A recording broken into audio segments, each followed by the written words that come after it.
If you missed out on Survivor Series last night, you missed out on one of the craziest pay-per-views of 2023. Let's talk about it. Yeah.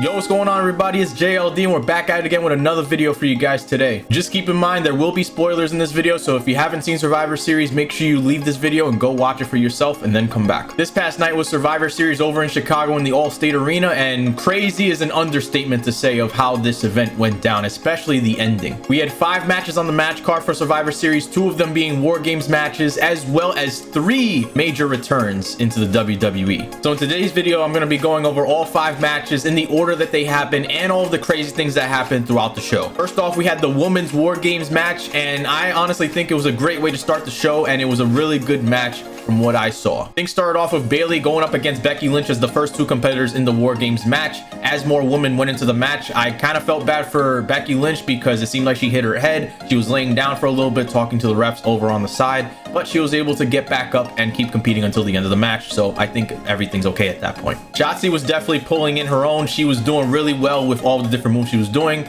Charlotte did her moonsault off of the cage. Bianca was hitting everybody with her double braided hair. And of course, Io Sky doing the craziest with jumping off the cage inside of a garbage can. But Bayley ended up being the martyr for damage control, taking in most of the hits after Becky Lynch hit her with a manhandle slam through a table, getting the win for Team Becky Lynch, Charlotte, Bianca, and Shotzi. I will say it was a very entertaining match, and it was a great way to start the show. Guys, this return was so freaking amazing. I was so happy when I saw his face, but during the Ruffles advertisement, R-Truth returned back to WWE. There he was ready to confront Pretty Deadly and Alpha Academy about their Ruffles chips and stuff, but I was so happy to see him. R-Truth is such a freaking gem in WWE, and I hope he's doing very well in life, and I'm glad to see him back. Let's see what he does going forward. Next up, we had Gunther versus Miz for the Intercontinental title, and I knew Gunther was gonna win, but they had me in the first half. I'm not gonna lie. Because when Miz was doing his 2 low blows as well as a skull-crushing finale, I really thought he was going to win that belt, and the crowd went wild thinking the same thing. But of course, Gunther got the win and continues his historic IC title reign as champion. The third match of the night was Dragon Lee versus Santos Escobar one-on-one. Dragon Lee replaced Carlito due to injury, and they had a really good match as 2 luchadors. As mentioned in my previous video, I think Santos is going to go very far as a heel on the main roster, and I think a victory over Dragon Lee will help cement that as he continues on in SmackDown, especially when you saw Santos trying to pull Dragon Lee's mask off of his head, which of course luchadors don't do that. So to see him do that is going to be insane how he ends up getting a reaction on SmackDown. But overall, pretty good match, and I'm excited to see what Santos has for us next. In my prediction video, I said that Rhea Ripley versus Zoe Stark was going to be a squash match, but I was far from the truth.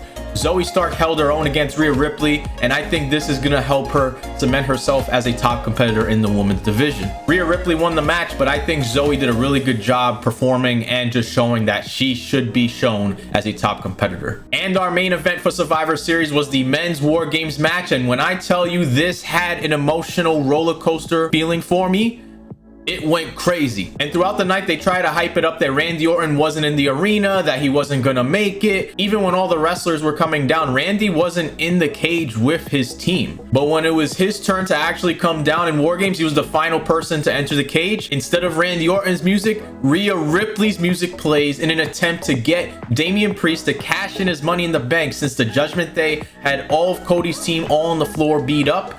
But as soon as Rhea Ripley was giving the briefcase to the referee, all you hear is Randy Orton's music and the crowd goes nuts. And as we all saw, Randy Orton returned for the first time in over a year and a half, and giving Dominic his first RKO back in the WWE. And what an amazing RKO off of the top of the cage, throwing JD McDonough into an RKO, so that way Team Cody gets the win over the Judgment Day. And you would think that's the end of the show, right? Everybody's cheering, happy. You even see the copyright logo on the side. You would think that's it, right?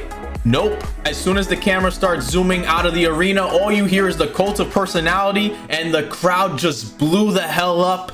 I have not seen this crowd go as crazy since CM Punk returned to AEW for the first time in 7 years. But ladies and gentlemen, CM Punk is back in WWE. Now, as this is going on, I'm trying to figure out what is CM Punk gonna do first in his first role in WWE in 10 years. But as soon as video goes out of Seth Rollins' reaction, it's pretty plain simple to see that CM Punk versus Rollins is going to be happening first. Seth Rollins didn't seem very happy at all and had no problem showing his frustration of CM Punk returning, almost giving him the middle finger, cursing him out, and having several superstars holding him back as CM Punk does his entrance for the first time in 10 years in the WWE. I do feel a little bad though, because Randy Orton's hype and return basically got overshadowed by CM Punk coming in for only a few minutes after Randy Orton came and basically stole the show with his RKOs and just being there as a whole after injury. What an amazing time to be watching WWE right now. So what did you guys think of Survivor Series, and what do you think of CM Punk returning back to WWE? Let me know down in the comments below. And as always, if you made it to the end of the video, I appreciate you guys. Make sure you guys like this video if you enjoyed it, subscribe to the channel, and turn on notifications. That way you get some of the best WWE content out there.